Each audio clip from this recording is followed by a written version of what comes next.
So bring us back around to where we are. Well, I realized that when I was up earlier, I was much more prepared in what I wanted to ask, and I feel, in a good way, less prepared now, because I'm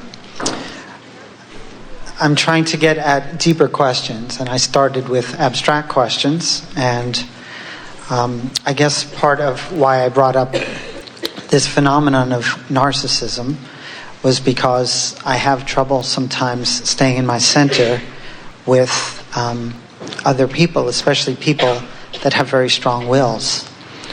Well,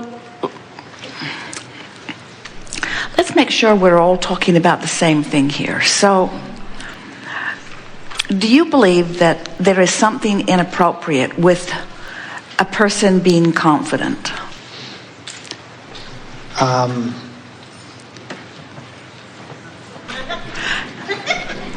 Yeah.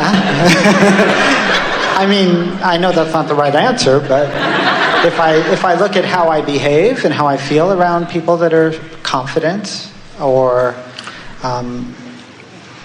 very set or strong in what they want or who they are. Well, don't get carried away just with what we mean. In other words, is confidence something that you would want for yourself or for someone you care about? Would you rather someone be confident or insecure? Confident. Would you rather be confident or insecure? Confident. Would you rather feel frisky or afraid? Frisky. Would you rather feel security or insecurity? Security. Would you like to be tuned in, tapped in, turned on to the source energy that is you, or would you like to be diminished from it in some way? Now, we're, of course, obvious. So we're just laying a little basis here. So when you feel confident, do you acknowledge that what that means is the thoughts that you are thinking during the time of feeling confident are not contradicting anything that the broader part of you knows or feels? And so you are, in that moment of confident thought, causing no separation between you and you. Would you agree with that? I would agree that that's true confidence. I guess I feel like I also have an experience where sometimes I habitually act confident, which doesn't necessarily mean that I'm aligned in that way. Well, we're not talking about any of that. In other words, that's why we said we think that it would be helpful if we all get talking about the same thing. And what we really want to say to you is you have no accurate way of knowing whether someone else is in alignment with who they are or not. Usually, someone who is in alignment is confident and kind. In other words, the more stability you feel, then the more leeway you have for others. In other words, if you see a child just learning to walk and it clumsily falls down, you don't shout, "Get up, you little dummy." In other words, you from your place of knowing you can walk and from your place of knowing that the child will be able to too, you don't freak out because in this moment it's not walking. And so when our point is that when you are in alignment with who you are, and therefore in alignment with the resources of Source, in that stability you are not self-conscious of what someone else thinks of you, nor are you critical when you are looking at others. In other words, the reason that people get freaky or freak out at the behavior of others is because they incorrectly believe that that behavior of that other can somehow be upsetting to their own apple cart, and it cannot. In other words, the whole world could be upside down and out of step, and if you've managed to maintain alignment with who you are, all you would feel would be a desire to assist the others or an understanding that they are temporarily out of balance, but you wouldn't feel threatened by their imbalance. And so what we are wanting to have a conversation about is that as narcissism goes, we are for it, in the sense that we would like, first of all of you are born as confident, secure, self-serving beings. And by selfish, we mean you can only perceive through the perspective of self. And that's a good thing, because as you are perceiving through the perspective of self, it is your desire to feel good. And when you desire to feel good, you will in time align yourself with the energy of your source and stability and power in order to feel good. And when you do that, you could only ever then add value to the world. You'll never find someone connected to source who is acting out in violence against another. It just doesn't happen. When you are in alignment, you don't attract that sort of thing. You don't look for it and you don't find it, you see. So we just wanted to lay some basis here, because it's easy, and a lot of people are throwing words around, and when we get off on a basis that is not valid, then any conversation that we have is not meaningful. I guess part of the struggle I have is that Struggle I have with what? People.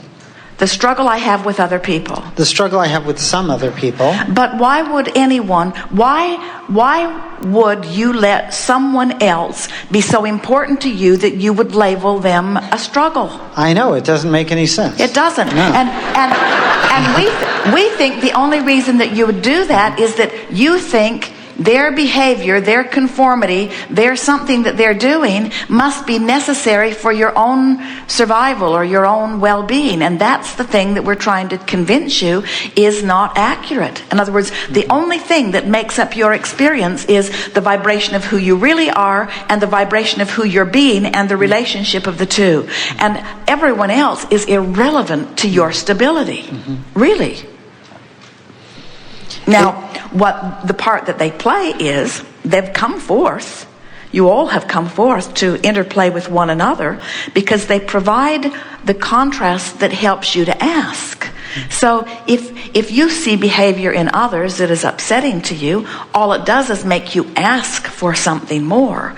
But when what you're asking for is for their behavior to be different, you're completely out of control. Where if what you're asking of yourself is that you selectively sift through the data and choose different thoughts to think, you've got control of your own alignment. Let's be blunt. Control of your own alignment's the only control you've got. Let's be blunter still. Control of your own alignment is the only control you've got, and it's all the control you need. Because if you're in control of where you focus, you're in control of your alignment. If you're in control of your alignment, you're in control of your point of attraction. So if you're in control of your point of attraction, it doesn't matter what other odd, by your standard, things people are doing out there. They're not part of your experience. So we know you get it, or seem to agree with us theoretically. Now let's talk specifics. So what is it that's bothering you about some other people? Causing this inner struggle within you? Is it their response to you? Well, at this point, I feel that I've stepped enough into a perspective of self responsibility that it's not them that's my focus. It's who I become in their presence. There are people who I like myself more when I'm around, and other people who I don't really like myself. So are you saying to us that you have the potential to have all kinds of things activated within you? That you have the potential to have something activated within you that you would call love, and you have the potential of having something activated within you that you would call insecurity or resentment, and that it's somebody else's responsibility to activate only the good stuff? No, I'm just trying to learn how to be more selective and more discerning in how I direct my own life, so that I attract more people that I feel good around. And well, that's a wonderful way of putting it, and that's what we want for you too. But we want to say to you, you can't get there by noticing that other people have characteristics that you don't like. Because when you notice they've got them, you activate them, and now you attract them. It's like saying, oh, there are people out there that have stuff that I don't like, and it's like that and that and that. Oh, I'm getting more. Yeah, that. Yeah, that. Yeah, that. Yeah, I hate that. Yeah, that. Yeah, that. Yeah, that. Oh, man, the whole world. That. Yeah, that. That. Is anybody absent of that? Because you get what you think about whether you want it or not. And so as we began this conversation, you wanted to talk about what they've got wrong with them that causes you to look at it and then to get it. And we want to bring you back to your point of empowerment by saying there are all kinds of things out there that you don't want. You don't go to the cookie counter and say, they've got those peanut butter cookies. I cannot stand those peanut butter cookies. Why would you have peanut butter cookies? I'm sure no one likes them. I hate peanut butter cookies. I refuse to choose any cookies until you take those away. There's plenty of other cookies. There's plenty of other things for you to focus upon except the thing that's bothering you. Right. These narcissistic cookies.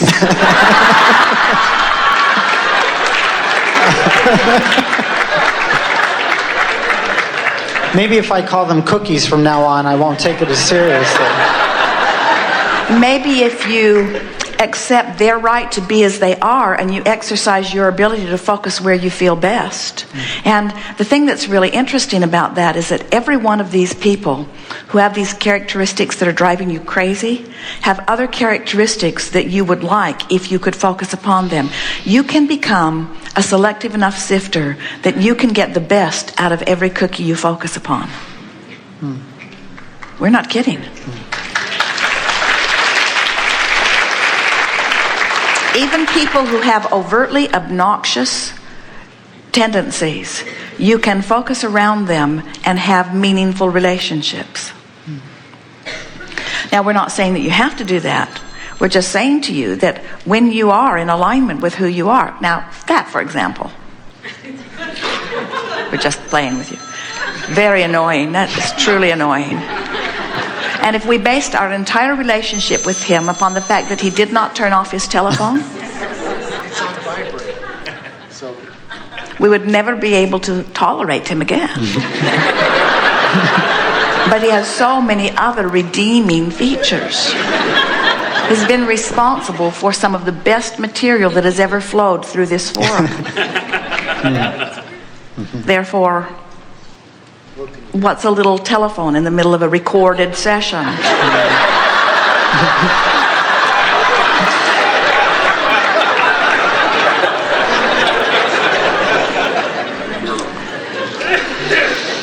So, tell us again what your trouble with narcissism is, with awareness of self and caring about self.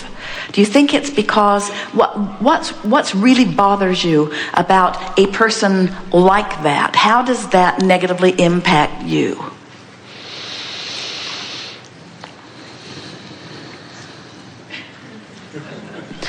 You behave in ways that bother me. Is that the extent of it? Oh no, it goes deeper than that. What? How deep? I start to feel confused. I feel chaos in my own vibration because part of me wants to search for a way to look for the best, to have compassion, to connect on areas where, because usually these are not black and white. Usually I'm talking about people that there are aspects of them that I love, often very much. And then these other things come in and I feel chaos in the sense that I'm trying to dance around two very different emotions. One of love and connection, and one of I start to feel very defensive and like I need to protect myself and cut off. Well, whenever you feel negative emotion, it always means that what you're giving your attention to has you out on the raw and ragged edge apart from your source. So what you just said and what your emotions mean is that when you feel negative emotion, it means you have isolated a behavior or a property of whatever your object of attention is in a way that your inner being will not do. In other words, you've pinpointed something that the source within you is not willing to pinpoint. Sometimes Esther will say, come on, Abraham, you got to give me this one. Come over here and complain with me about this. Because I know I'm right, I know I'm justified, I know I'm valid, I know almost everybody in the world, at least the world I like best, would agree with me. So why are you not willing to come over here and complain? And we say, because we, in our part of this co-creative experience, our agreement is, as source energy, that when you define what you want, we will give our attention to what you want, not the opposite of it.